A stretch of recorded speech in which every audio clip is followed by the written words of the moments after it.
13 इस lab session का last session है, ठीक है, जो कि पॉइंटर्स से रिलेटेड है। सो इस लैब में हम पॉइंटर्स के कॉन्सेप्ट को स्टडी करेंगे और इससे रिलेटेड लैब्स के जो भी टास्क हैं वो मैं आपको एक्सप्लेन करूँगी और इसमें हम कुछ एग्जांपल्स भी देखेंगे। सो सबसे पहले हम देख लेते हैं कि बेसिकली पॉइंटर इटसेल्फ क्या है। पॉइंटर के नेम से ही आपको पता चल रहा है कि something that points towards something, ठीक है, कोई चीज़ है जो कि पॉइंट कर रही है, राइट। सो अगर हम यहाँ पर पॉइंटर की डेफिनेशन देखें तो pointer is basically a variable that contains the address of variable. यानी कि लेट्स सपोज अगर मैं कहती हूँ कि a इज इक्वल्स टू 5, तो a की जो वैल्यू है वो 5 है, लेकिन आपको पता है कि जितने भी वेरिएबल्स होते हैं, जितना भी आपका डेटा होता है वो मेमोरी में किसी ना किसी लोकेशन पे एग्जिस्ट करता है, किसी ना किसी लोकेशन पे लाया करता है, ठीक है। लोकेशन का मतलब ये है कि कोई ना कोई बेसिकली एड्रेस होगा जहां पर आपका डेटा एग्जिस्ट करेगा। जैसे कि मैंने अभी एग्जांपल बताई, वेरिएबल है, उसमें कोई भी वैल्यू स्टोर है तो वो वेरिएबल जो वैल्यू कैरी करेगा वो है, लेकिन वो वेरिएबल बेसिकली मेमोरी में जिस लोकेशन पर एग्जिस्ट करेगा, जिस एड्रेस पर एग्जिस्ट करेगा, that is known as pointer. बिल्कुल जैसे हम किसी भी कोई हाउसिंग सोसाइटी है, वहाँ पे कोई भी पर्टिकुलर पर्सन है, लेट्स सपोज अली है, ठीक है, उस हाउस में, उस सोसाइटी में अली नेम के बहुत सारे लोग होंगे, लेकिन स्पेसिफिकली हम जो आइडेंटिफाई करेंगे यूनिकली वो उसका एड्रेस होगा। लेट्स सपोज बहुत सारे अली नेम के पर्सन्स वहाँ पे सोसाइटी में रहते हैं, बट हम जिस पर्टिकुलर पर्सन को पॉइंट करना चाह रहे हैं उसके एड्रेस के थ्रू हम एक्सेस करेंगे तो हम उसको ज़्यादा क्विकली हम उसको फाइंड आउट कर सकते हैं। सो यहाँ पे एक और एग्जाम्पल है, जैसे माई वार के नेम से एक वेरिएबल है उसमें 25 स्टोर करवा दिया, और फू के नाम से एक वेरिएबल है उसमें एंड माई वार स्टोर करवा दिया। ये जो एंड का यहाँ पर सिंबल है वो इंडिकेट करता है एड्रेस को, ठीक है। इसका मतलब ये है कि फू में माई वार का वेरिएबल का एड्रेस स्टोर है, एंड का वेरिएबल हम जहाँ एंड का सिंबल हम जहाँ पर भी यूज करते हैं, which means that it is indicating the address of variable. यहाँ पर एंड के बाद मैंने यहाँ पर जो भी वेरिएबल लिखा है उसका एड्रेस इस फू के वेरिएबल में स्टोर हो जाएगा। And bar is equals to my var. आप ये देखें कि ये फू में इस वेरिएबल का एड्रेस स्टोर हो गया और बार में ये वेरिएबल की वैल्यू स्टोर हो गई। माई वार की वैल्यू थी 25, सो बार में स्टोर हो जाएगी 25। सो अब यहाँ पर हम ग्राफिकली इसको देखते हैं, तो ये जो लोकेशन है माई वार के वेरिएबल की, यहाँ पर 25 स्टोर है, और लेट्स सपोज इससे पहले जो लोकेशन है उसका एड्रेस 1775 है, इस वेरिएबल का एड्रेस 1776 है, नेक्स्ट जो लोकेशन है उसका एड्रेस 1777 है। सो ये जो बेसिकली वेरिएबल है उसकी वैल्यू 25 है और उसमें जो एड्रेस स्टोर हुआ हुआ है दैट इज़ 1776। सो अगर मैं पूछूं कि फू की वैल्यू क्या है, सो फू में माई वार का एड्रेस स्टोर है दैट इज़ 1776, सो यहाँ पर एज इट इज़ लिखा है, और bar is equals to my var, यानी कि माई वार वेरिएबल की value that was 25, so bar के अंदर स्टोर हो जाएगी 25। अब यहाँ पर हम एक एग्जाम्पल देख लेते हैं। इस एग्जाम्पल में मेरे पास एक स्ट्रिंग है फूड के नेम से और उसमें मैंने जो स्ट्रिंग स्टोर करवाई है दैट इज पिज़्ज़ा, ठीक है।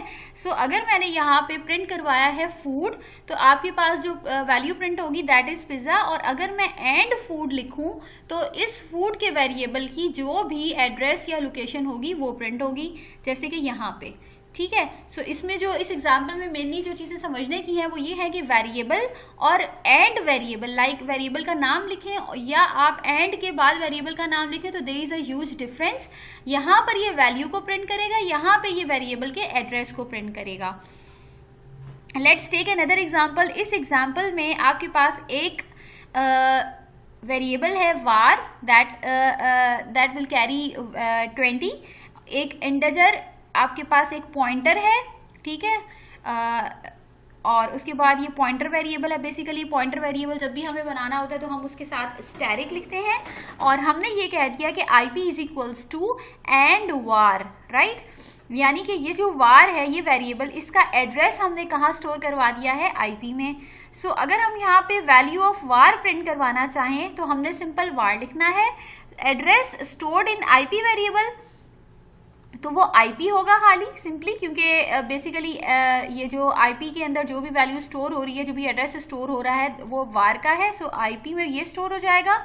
Access the value at the address available in pointer. So यहाँ पर आपके पास जो IP में बेसिकली एड्रेस स्टोर हो रहा है var का, और आपने अगर इसकी वैल्यू को प्रिंट करवाना है थ्रू पॉइंटर तो वो आप करेंगे स्टैटिक IP के थ्रू, स्टैटिक IP का वेरिएबल यूज करेंगे, राइट।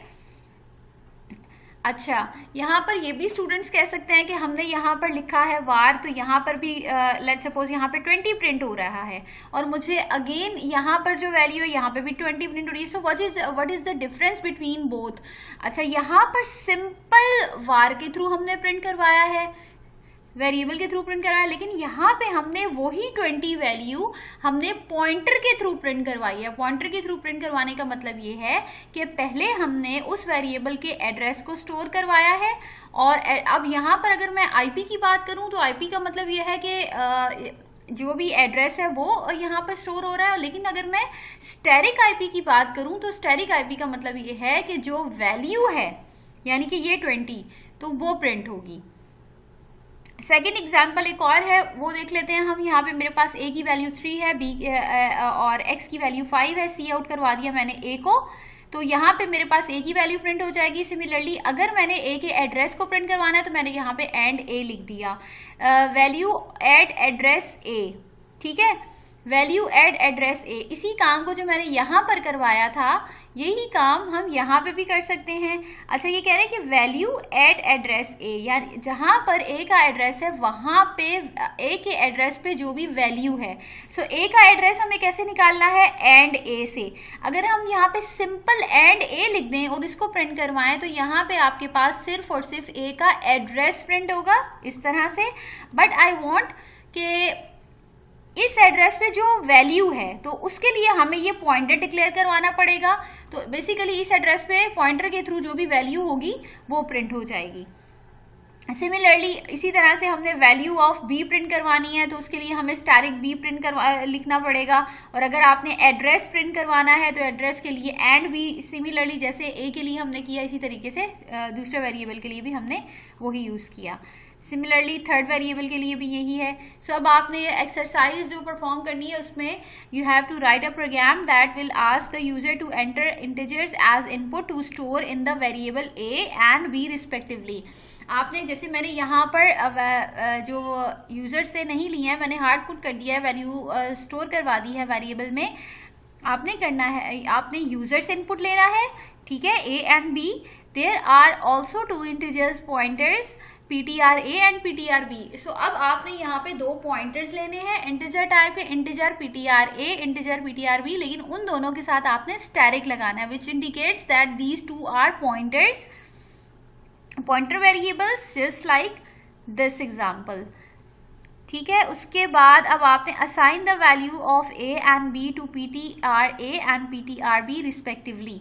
सो अब आपने काम ये करना है कि अगर मैं लेट्स सपोज A को प्रिंट करवाऊँ तो मेरे पास सिंपल वैल्यू आ जाएगी, और B को प्रिंट करवाऊँ तो सिंपल वैल्यू आ जाएगी, बट हमने ये काम PTR A और PTR B के थ्रू करवाना है, जिस तरह से यहाँ पर मैंने किया है कि लेट्स सपोज यहाँ पे अगर मैंने स्टैटिक IP लिखा है तो मेरे पास वैल्यू प्रिंट हो रही है 20, लेकिन यहाँ पे जब मैंने सिंपल var लिखा था तो भी मेरे पास 20 वैल्यू। सो आपने ये वाला टास्क इस वाली एग्जाम्पल के थ्रू सॉल्व करना है। सेकेंड वाली जो एग्जाम्पल है, take input in variable and display same value by pointer, ठीक है। आपने यूजर से एक इनपुट लेना है और उस इनपुट वो इनपुट जो आप लेंगे वो एज एन इंटीजर लेंगे, ठीक है, और इसको आपने पॉइंटर के थ्रू सिंपल डिस्प्ले करवा देना है, एक ही नंबर इंटीजर लेना है, राइट। इसकी भी एग्जांपल मैंने ऊपर यहाँ पर करवा दी है, यहाँ पर सिंपल, ठीक है। ये तो मैंने स्ट्रिंग्स के थ्रू करवाई है, आप इसी वाली एग्जाम्पल को इंटीजर के थ्रू भी कर सकते हैं। So these are the two task that you have to perform while using pointer. So ये आपकी लैब्स का लास्ट सेशन था, that was lab session 13 pointers.